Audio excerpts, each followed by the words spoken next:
Okay. Hello, Corey. Thank you so much for doing this. Yeah, we're just gonna talk about film and acting for film for a little while. I will ask you some questions and we've got some clips to share and talk about too. So I think this will be fun.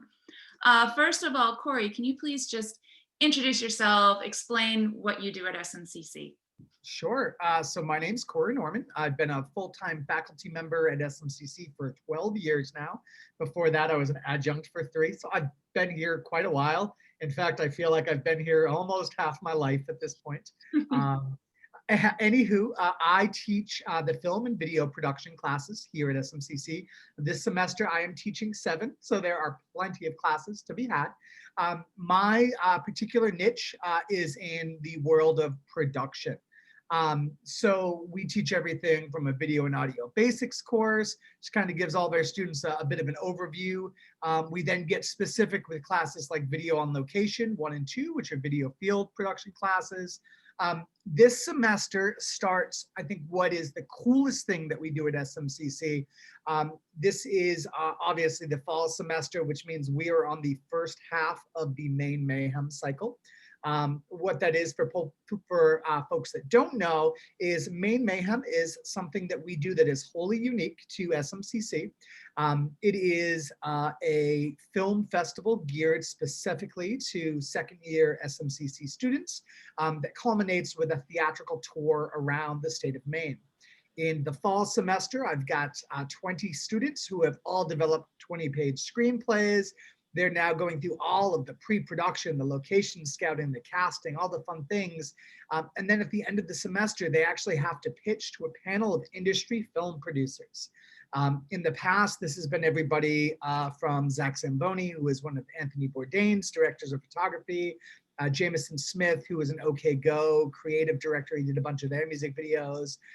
We've had Devin Platt, who created Northwoods Law. We brought in Mackenzie Bartlett and RJ Wilson from Damnation Line. So we just, essentially, we bring in a panel of producers, our filmmakers pitch, and 6 films get the green light. Those films then go into production in the spring semester. And then, as I said, they culminate in a theatrical tour around the state. This year is going to be a little bit different with everything going on with the pandemic. So just to kind of hedge our bets and just plan ahead, we are going to port away from our traditional theaters this year. So we won't be doing a Nickelodeon screening, but instead we're going to do a drive-in tour around the state. That way we can still screen. And that's something that we feel is super important with our program, is making these films and getting them out to the greater public. And Tess, I know you are no stranger to hearing about Mayhem, because I feel like every year I reach out to you and I say, do you have any actors that might want to see themselves, on a 300-foot screen? And so that is going to be said for this year as well. As always, we always look for actors. So don't hesitate to get in touch. Tess knows how to contact me. I'll be sharing, sides and audition materials coming up in the next few weeks for anyone who's interested. Awesome. Yeah. And I just, first of all, Mayhem is a truly special and unique program. And I think for us being at a community college, this is a unique situation that I think not all universities get to have, not all institutions. And thank you for making this happen. And it is always so cool. Exactly. You always reach out. And I often have students who reach out to me at the end of the year or even the beginning of the year saying, I really want to do this. I don't know how to do it yet. I think acting's really fun. And Mayhem is just a great opportunity. It's you learn kind of the basics quickly on what it means to act for film. And then the other cool thing is that I often get students who have directed or are currently in the middle of directing their first Mayhem film who are also taking my class. And I know that that's what's cool that we get to do together, is this for directors to understand what it means to act for the camera is also a tremendous gift. And it just helps making the directing process that much easier and working with actors, knowing what it's like to be on the other side of it. So it's cool, it's exciting.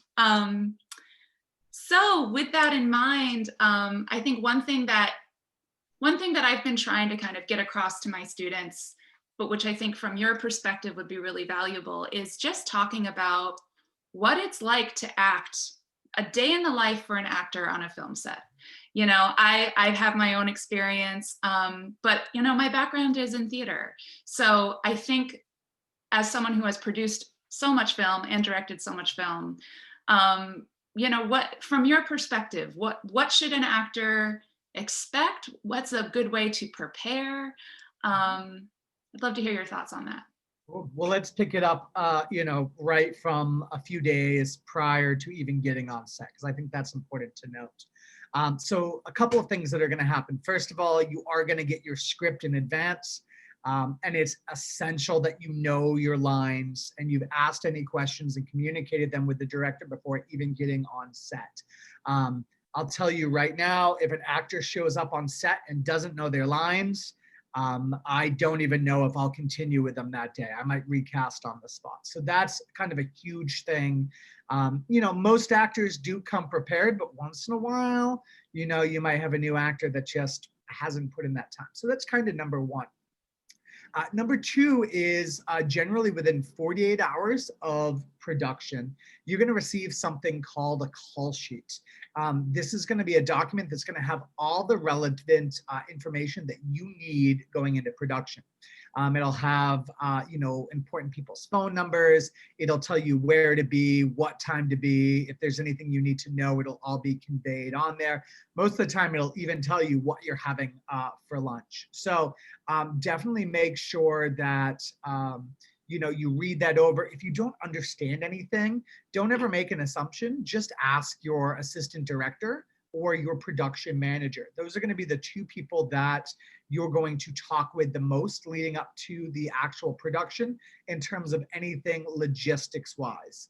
Anything creative wise, you can always reach out to your director leading up to the event. So that kind of gets you prepped up until the day of production. Now, you're going to receive what's called a call time. The call time is what time you need to be on set. Now, as you kind of go through your production, don't be surprised if your call time is different than the crew's. You see, when we set up, for a day of filming, it can sometimes take us 2 or 3 or 4 hours to decorate our sets, to get our lighting in place, etc. And so we want to try to minimize the amount of time that an actor needs to be on set. So we're generally going to stagger the arrivals, giving enough time for you to go directly to hair and makeup and get prepared for your scenes. So definitely pay attention to that specific call time. Now, something that I live and die by, not only on my sets, but also in my classrooms is this, and this is an adage kind of adapted from someplace else, but whatever, I'm still gonna just take it as my own. Great. If you're early, you are on time. If you are on time, you were late. If you were late, you were fired. No exceptions. Folks, I cannot tolerate tardiness ever. I've been on sets that have made an entire movie for $20,000. I've been on sets that have spent $20,000 in the first 5 minutes of production. You're going to go through and experience so many different levels of production that it is important that you always remember that this time is being paid for by somebody else, whether you're volunteering or not. And that can be very, very expensive. And you don't want to be the one to hold up production. I will say I have a short list these days of actors I will never work with again because they were late to production. And that stuff, unfortunately, does kind of travel throughout the community quickly. So be punctual. Once you arrive, generally you'll check in with your assistant director. You might say a few things to the director, and then they're going to send you away to hair and makeup. Every single person on a film set gets their hair and makeup done, so be prepared. This could take as little as 10 to 15 minutes for a male, and depending on the look, that a female is undergoing, it could take upwards of 2 hours, right? If we're doing like a prom scene or a wedding or something that needs that extra level of kind of care with the hair and makeup, it does take longer. So be prepared to do that first.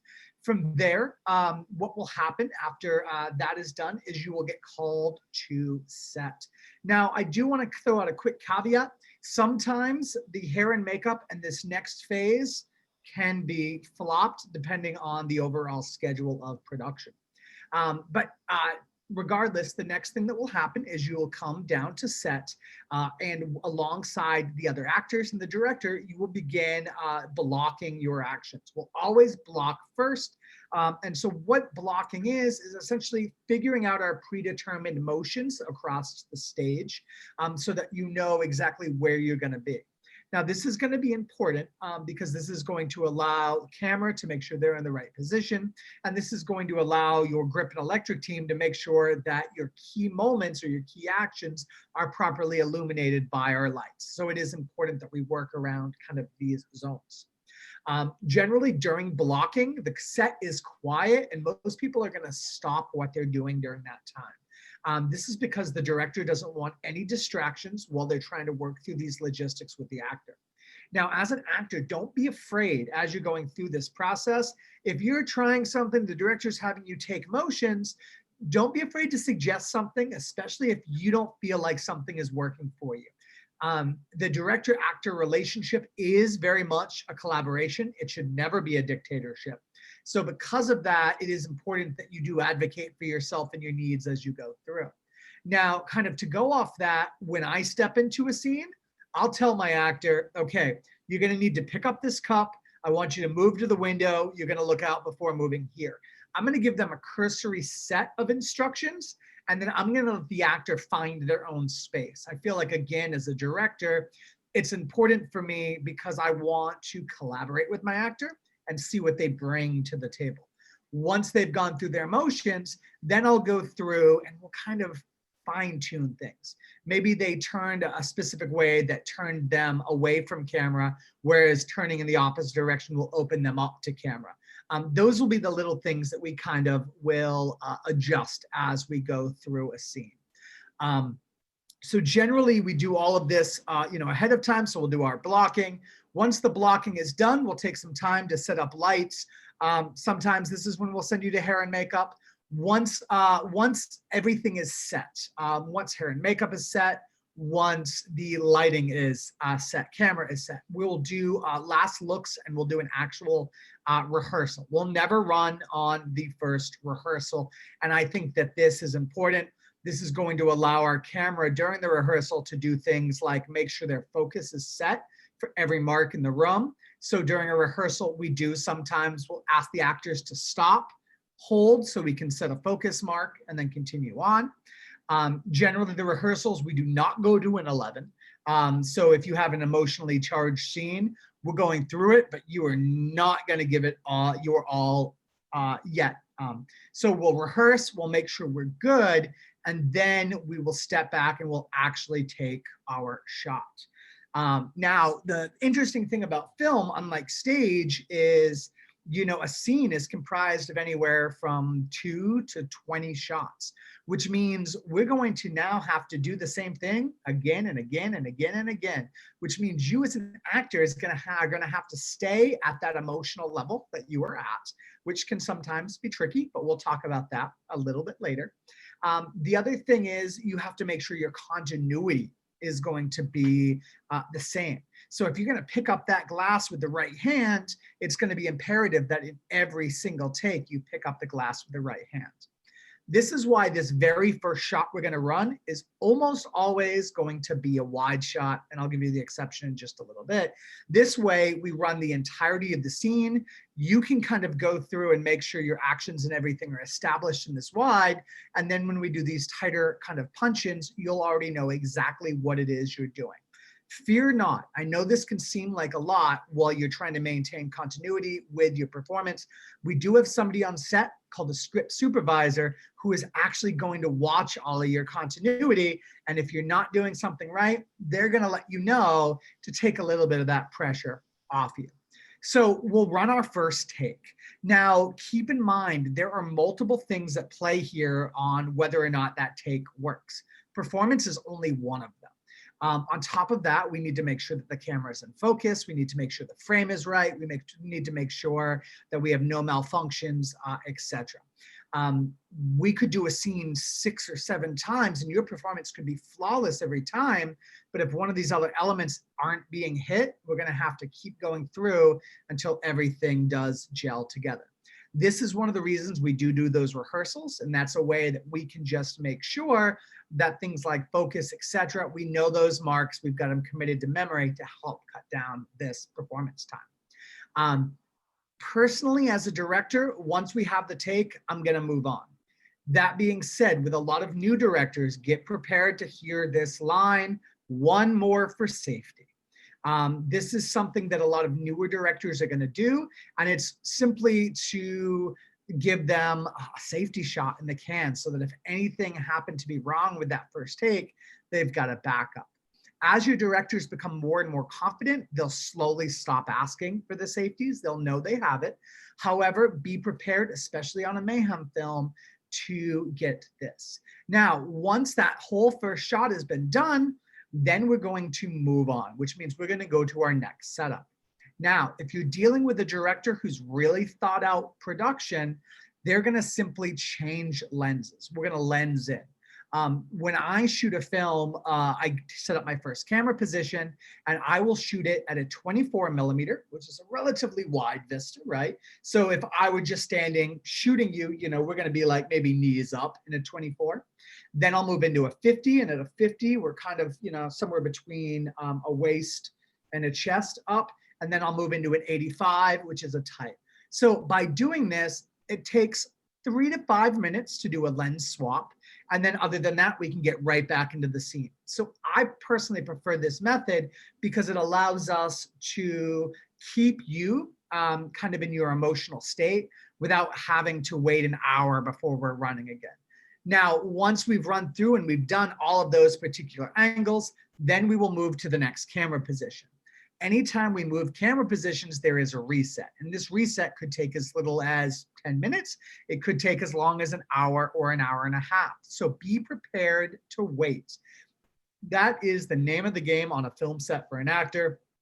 Hurry up and wait. You'll do a lot and then a lot of waiting, probably more waiting than acting. So bring a book, bring a phone, bring something to stay occupied with. But if you bring a movie, bring headphones because that audio can ruin a take. So generally folks, throughout a day, this is going to be our method. It's just going to be a lot of repeat, doing the same thing again and again and again. We're going to shoot everything in one location at a time. So that way we can wrap out the location and move on. So be prepared. You might do a scene from the beginning, the middle, and the end of the film all in one day if it happens at a specific location. The only other thing I do want to say is, I do make horror movies. That is kind of my shtick. That's my genre. And so there's another factor that does come into play with horror films, and that is special effects. Those are kills. We are getting ready over winter break to start shooting our second feature, an 80s themed slasher called Time's Up. And we have this really amazing kill being done by this gentleman named Jeremy Sellenfriend. Jeremy is the special effects artist for shows like Daredevil and Orange is the New Black, Punisher, things like that. So he's pretty good. We're going to bisect somebody with a scythe. So we're going to split them right down the middle, and the body's going to flop. It's that one effect costs us $6,000 to do. It's kind of a nutty one. It's going to be 2 hours just to get this effect set up for a shot that's going to last 15 seconds. So because of that, I just want to, address this. Be prepared to wait even longer during effects heavy days because the setup is always that much more, and it's going to be crucial. So as I said, it's going to be about 2 hours to prep this official gag, and then if we reset it, it's another 2 hours. So our actress needs to be on point for that moment. So when that happens, we've got one really good take to make sure we have it. So by and large, folks, that is going to be our typical day. Now, a couple other things to kind of keep in mind. There is going to be food and water for you on set. That is a standard. Whether you're getting paid or not, Your food and beverages should always, always, always be provided to you. It's a basic common level courtesy. The way that that's being provided is a little bit different these days during COVID, but that still will be there. Um, Now, generally speaking, we do follow SAG guidelines. And if you are interested in becoming a screen actor, the Screen Actors Guild, or SAG, is a great organization to look into. Part of their guidelines states that on a production day, and a typical production day, folks, is 12 hours. So when you're booking a shoot, just know you're going to be on set for 12 hours, not counting your lunch break. So lunch breaks can be anywhere from 30 minutes to an hour. That's added on top of the 12 hours of production. And via SAG guidelines, you must be fed before the 6 hour mark. So we generally will break for meals at about 5.5, just to make sure we never go over that particular tier. Now, again, going in, most productions will make sure that if you have any food allergies, food intolerances, things like that, that is something that a good production will find out from you in advance. So if you are a vegan, if you have a gluten intolerance, maybe you're allergic to red pepper, maybe you're allergic to dairy, maybe you've got a combination of these, don't hide it, folks. Don't bring your own food. You tell that production before you even go on, and they will make sure that they have food for you. So, this is kind of the layout for our day. We finish that 12-hour day of repetition, wait, repetition, wait, repetition, wait. And then that's it. When you hear the words, that's a wrap, then you are free to go, but not until you hear that. You might get, all right, that's a wrap on Tess. Yay, everyone claps. You're good to go for the day. If not, you wait for the universal, that's a wrap, and that's your cue to go. Don't ask to go until you've heard that. It creates unneeded stress where there doesn't need to be on the set. From there, it all depends on how many days you have left on your production. The next day, you'll be back at it again. Generally, we try to make sure that we have an absolute minimum of 8 hours between shifts. More standard is a 12-hour reset between. Again, just to give you realistic expectations, we're getting ready to do a feature film that's got 18 days of principal production. We're doing 6 days, 2 days off, 6 days, 2 days off, 6 days. That way, again, there's a reset in between for folks. You don't want to get worked unbelievably ragged either. You need to make sure as an actor, when you're working these long days, these weird schedules, that you are practicing self-care as well. So in my very longly drawn out explanation, I hope I hit everything you just asked there, Tess. Oh my gosh, yes. And it couldn't have been more thought out and detailed and helpful. Some of the things that I heard you talk about at the beginning is preparation. And Mm-hmm. I think that's something that I talk about in my class, especially around memorization and just having a really good, solid understanding of character, having Yes. a really good understanding of what the script is. So it's nice to hear just again that that you also, those are the things that you're also looking for too. And in thinking about, again, from a director's perspective, you've hit on this already, but anything else when it comes to working with an actor, what, Yeah. again, being prepared, being on time, which means being early. I love that. I've heard that phrase too. That works in theater too, across the board. But also an actor who is advocating for themselves, who is open to collaborating and asking questions and being engaged. That's so essential, right? Anything Yes. else that when working with an actor that has really made your life feel both as easy as possible, but also inspired and excited? What are Yeah. some other traits for an actor? All right, let's jump right in. Because I'd like to go back off a couple of the things that you said before. Knowing the script, knowing your character, these are huge. Because let's face it, when we get on set, there is so much go, go, go, go, go, that the more we can do ahead of time, the better. And so as a director, I like to have very detailed conversations with my actors before we ever get on set. When we did our first feature, I was very lucky to be surrounded by a lot of really great actors. I can thank a longtime friend and collaborator of mine, Dan Noel, for helping me with that. we built just this great team, which kind of allowed me to do a lot of things. Um, you know, right out of the bat, I got to work in my lead with this gentleman named Brian Chamberlain, and I love working with Brian. And I think what I really appreciated about our working relationship on Hanover is we spent about 90 hours before our production ever happened. And this was like, we would go for a walk, we would go play disc golf, we would go out to breakfast, and we would just talk. Heck, we played Mike Tyson's Punch Out for a little while. It doesn't really matter what we were doing, but as a director, I feel like there are two main things that I need to do with an actor before we get on set. One, I need to form a bond with that actor.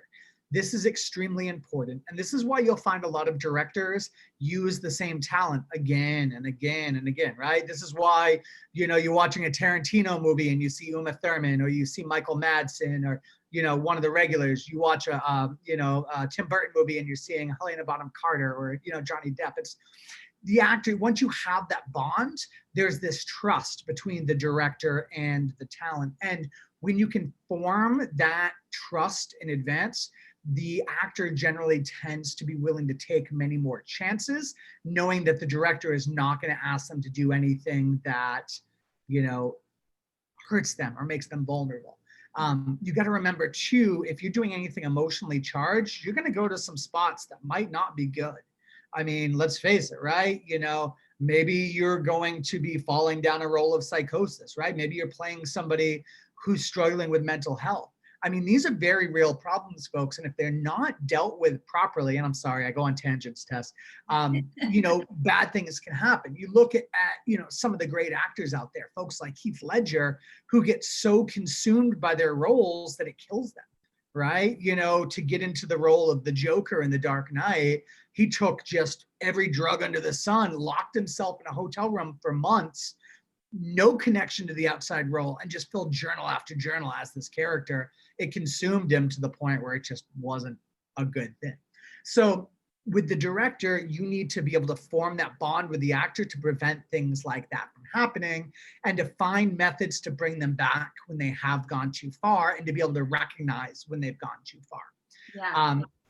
Outside of just building this kind of connection, and I will say one other thing. Sometimes these connections, you talk about a lot of very personal things, right? Sometimes you need to get to a moment where you've got to break down. And so you're going to give your director, things in your life that can help get you there. And there are ways that a director can get you in. We have a lot of guided things that I teach in the CNMS major to make people cry. I can generally get my entire class in tears in under 2 minutes. And it's just about tapping into kind of that emotional pool, but you need to do it safely and do it in a way that everybody is accepting of. You never just kind of jump in. You don't pull the typical Kubrick, Shelley Duvall relationship where you send this woman to borderline psychosis. Now, that being said, you can't really knock Kubrick's methods on The Shining, where he had everybody on the crew not talk to Duvall and pretend like she wasn't there, where he was borderline verbally abusive to Duvall, where he would do the infamous staircase scene 147 times just to break her down. You can't fault Kubrick for any of that, because going into that production, he and Shelley had spent the same amount of time preparing, and Shelley specifically told Kubrick, this is what I need from you. And she trusted him. And even later in life, when people would be like, I don't believe he did this to you, she never had any ill will towards Kubrick, because this all came from that place of trust. So it is weird.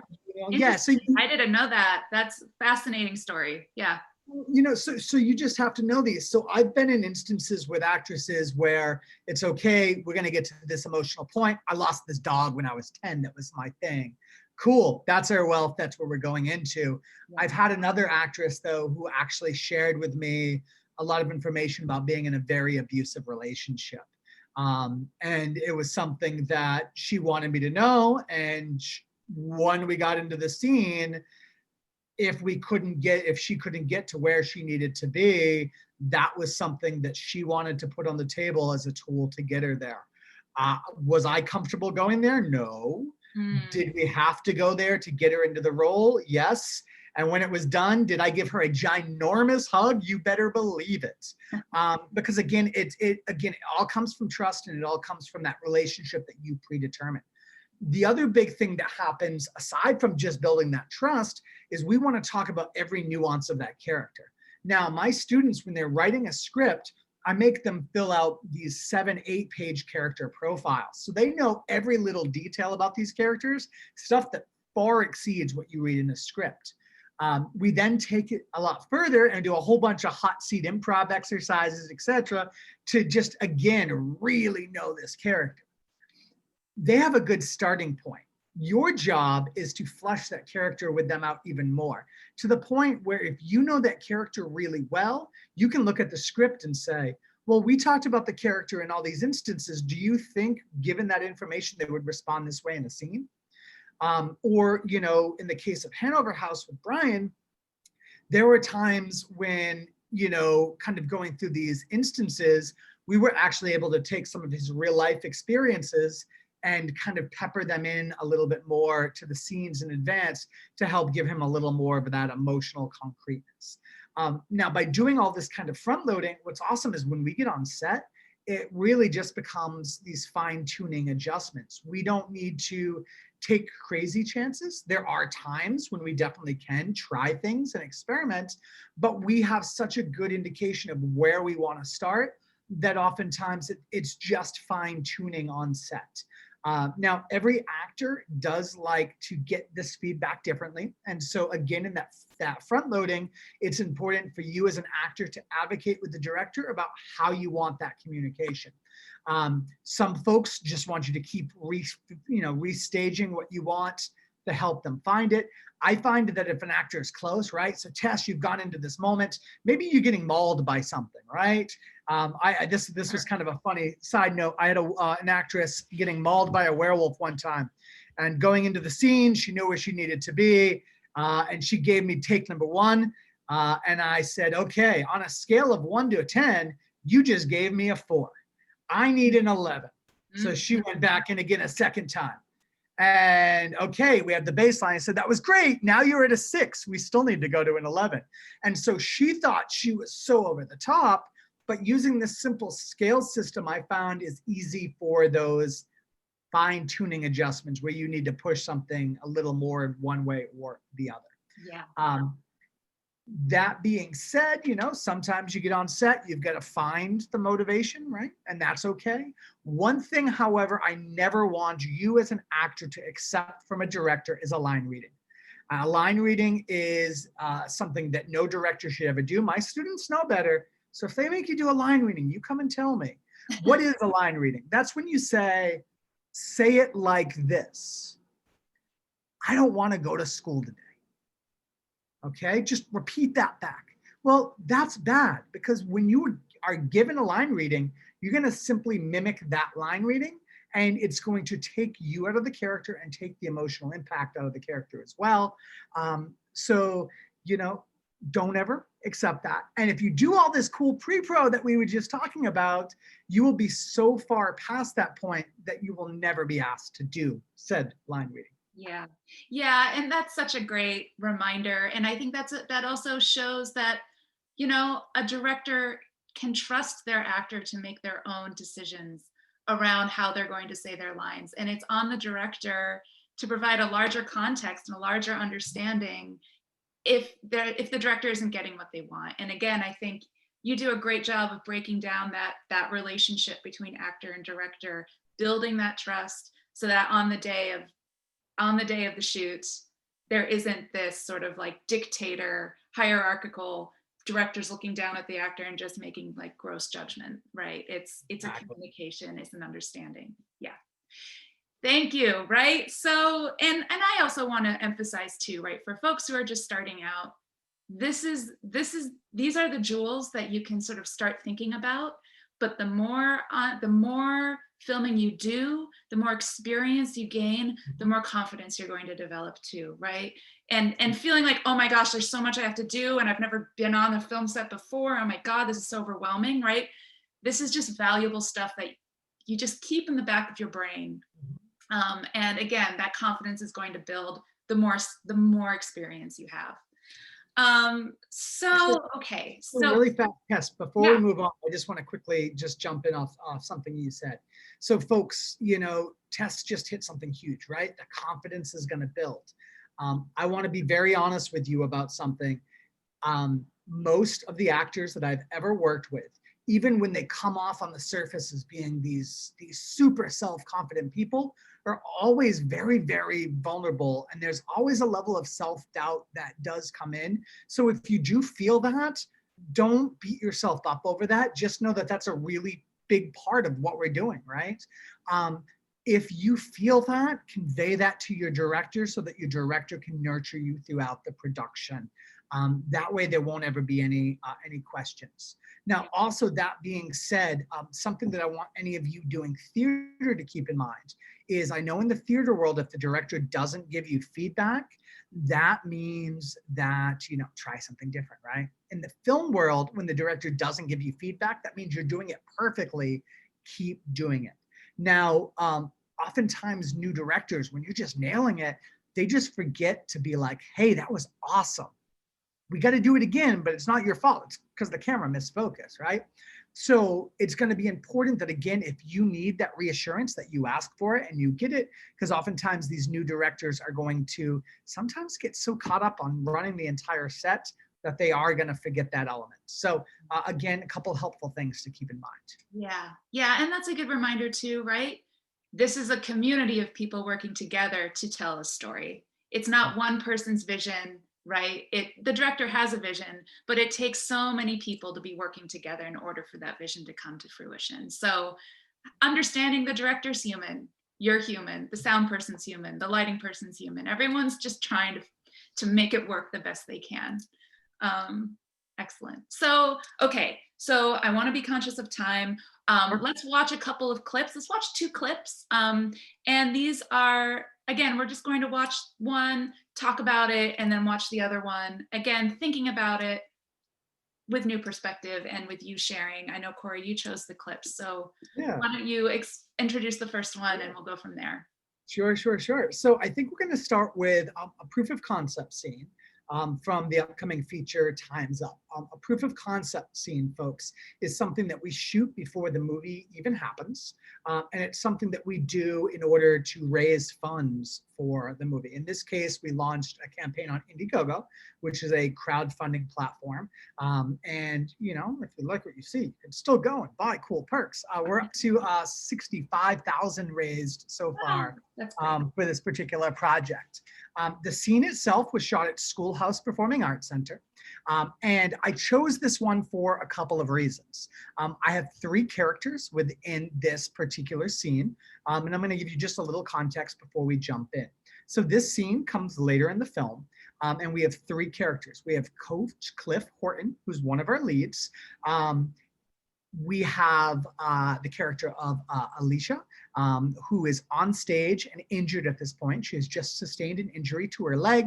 And a 3rd character is going to be entering the fold, which is Sean. Sean is Coach's star athlete. But at this point, so much has been going on that we're not quite sure who we can trust. So I'm going to show you this scene, and then at the end, we're going to kind of unpack it and talk about some kind of motivations, some actor prompts, etc. The last thing I do want to say before we jump in is Cliff is played by an actor named Damien Mathey. Damien has been in movies like The Strangers, Pray at Night, the Eli Roth produced Haunt, and he's the bad guy in the upcoming Wrong Turn. He is a trained actor. The other 2 are not. They're actually both SMCC students, much like you folks who are getting into this. And so there were different methodologies that we took with each of these actors leading into the scene, and we'll talk about that afterwards. I'm going to go ahead and jump on over to screen share mode. I'm going to watch this off from Vimeo. So bear with me while I click my little buttons. All right, we should be in screen share mode okay right now. And here we go, folks. This is about 3 minutes long.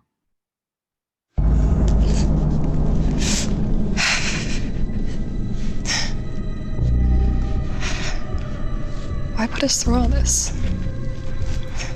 Game or scavenger hunt or whatever the fuck this is. Why not just kill us and get it over with? Maybe we're not the target. Then is it revenge? No.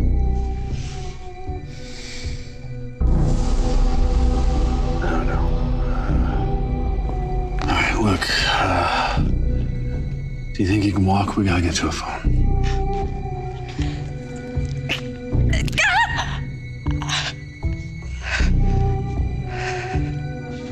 All right, look, come on. We can do this. Okay.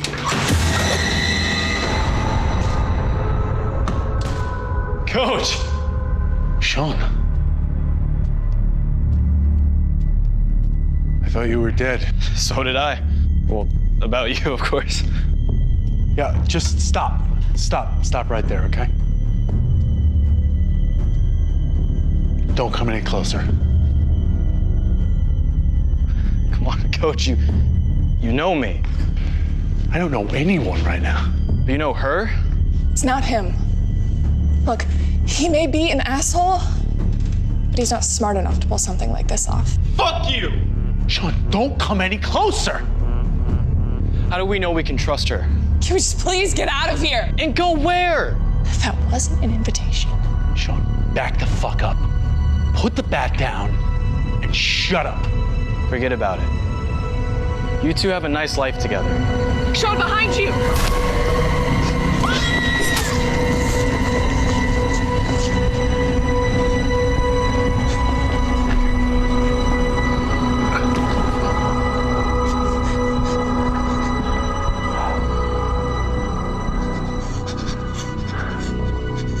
I'm so sorry.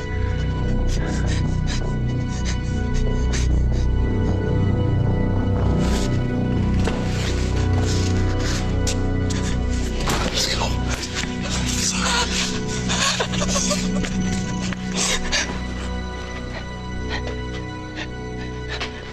Do you think it's over?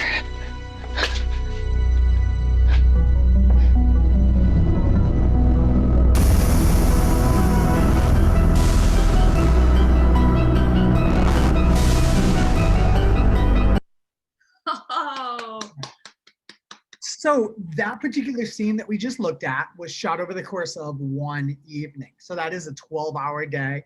Generally, we like to get through 4 to 5 pages of content a day. As I said, there was a lot going on within this particular scene. The first actress I'd like to talk about is Madison Edmonds, who plays Alicia, who's on the stage. and shout out now- to Madison, who took both my intro class and my performance class twice. So yay, Excellent. Madison. So Madison was 3 days post ACL surgery on the shoot. So, this is one of those discussions about, letting an actor tell you as a director what they need for a scene. Madison was struggling a little bit with her blocking and her motion in this particular scene, right? She sustained a leg injury. I, throughout this production, wanted to keep her in her leg brace, because we don't want to take any chances, right? Safety first, always. But as we kind of progressed through, Madison told us outright that she wanted to take the leg brace off. She thought that would help her with a more believable performance. So when she goes to get up and she's yelling, that's a genuine response. Now, as a director, I would never ask her to be in that position, but much like she needs to trust me in a production, I also need to trust her that she's not going to put herself in an unsafe situation. So that's kind of one of the first 3 things that were going on here. It was interesting, every character, I like to give their own specific motivations. In the sake of Benji Ott, who plays Sean, Benji, obviously he's relieved, right? Coach is like his God. So you'll notice that within the back and forth interactions, he obviously takes a very different tone towards the coach versus Alicia, the girl he bullies on a regular basis.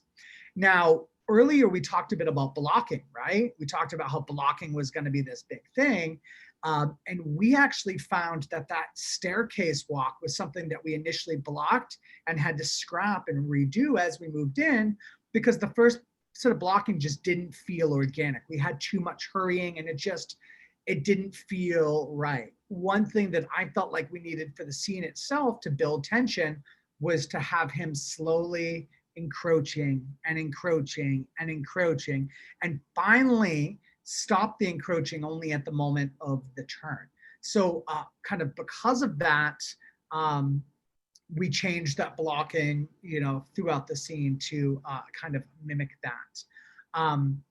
The other thing I will say, kind of coming here, is obviously I chose this particular scene because it also had an effects hit, right? So it's got the hammer in the head.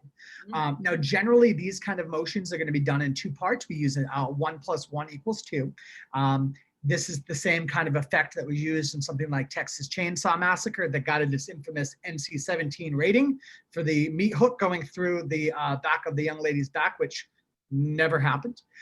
When you take two shots so close together and you merge them in post, it creates a new meaning. And that's what we did here. So the shots of the killer and the hammer, those are solos where he's just coming through camera. We've got a little spray bottle where we blast him in the face with blood. That way there's never a weapon being swung at the talent. And guess what, folks? If there was, or rather, if we had swung that, we wouldn't have done anything different. You see, that hammer was entirely made out of foam, because anytime we use any weaponry whatsoever, same with that axe, the whole head apparatus of that was foam as well. So, it's just important that, again, safety is always #1 priority. And I would not have known that was foam. It was that I was totally convinced. Well, you have a good special effects artist, and you don't really have to worry too much there. Yeah. So kind of going through that, obviously there's the motion has to be continued. So after the hit came, Benji has to fall into Damien. This was the biggest issue of the entire night. You see, the special effects in this were not our same artist as the film, and we had an issue. During that fall, it was the motion was so extreme that the hammer kept popping.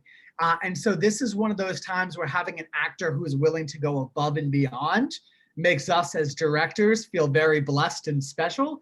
And so in order to get that hit, since that was Benji's last time on screen, he volunteered to have a spot shaved on his head so that we could spirit gum the hammer itself onto a harder surface, which would allow him to fall without losing that particular instrument or prop, which was a huge kind of piece of this scene. So cool. Well, it first of all, thoroughly entertaining.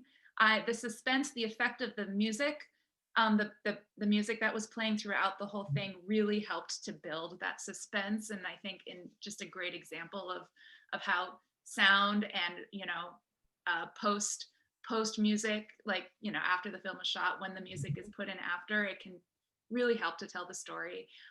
And I think for all of the actors in it, they were really like skating that line between over the top and subtle, right? And that's sort of what you want, especially I think for this genre. You want it to be believable, but also it is heightened because this is a horror genre. And so I think that is a testament to your directing, to be able to bring out those performances in all of the actors. So awesome. So I think actually, for the sake of time, I want to try to keep this under an hour.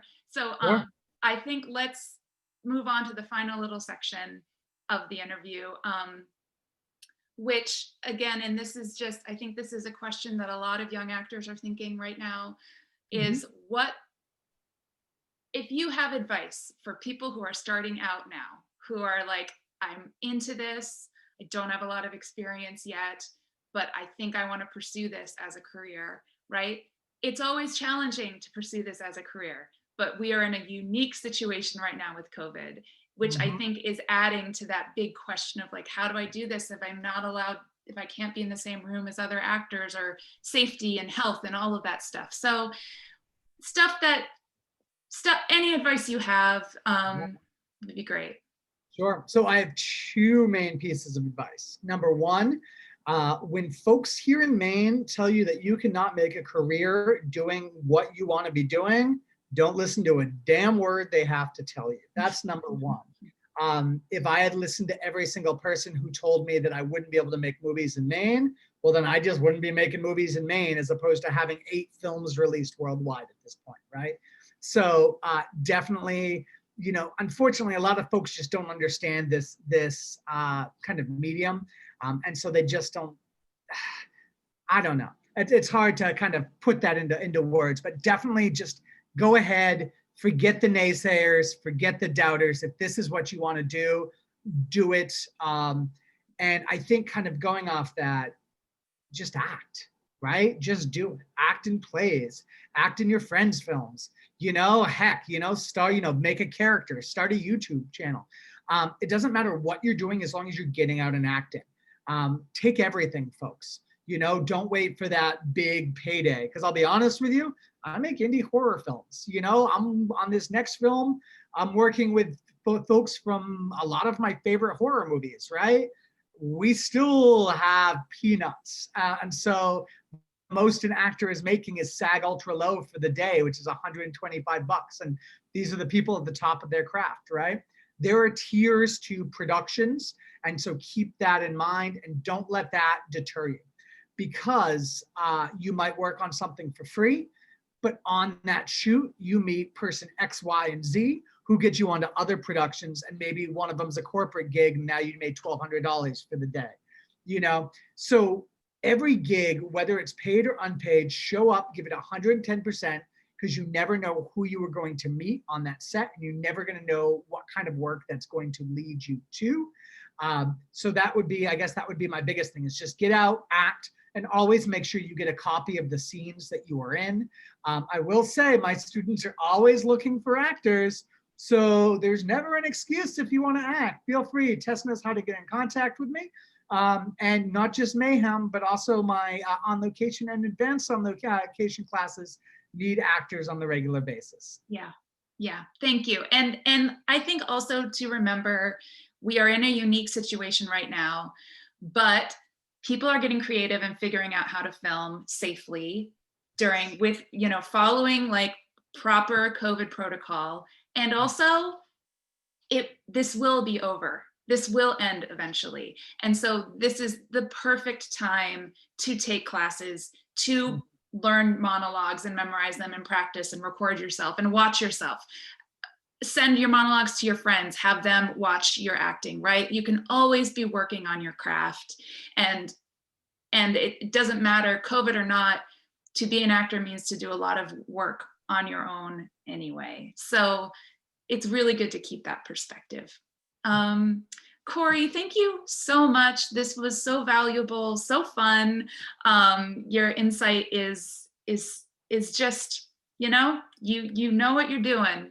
You are a professional through and through, and we are lucky that you were able to take the time to share your knowledge with us. So thank you so much.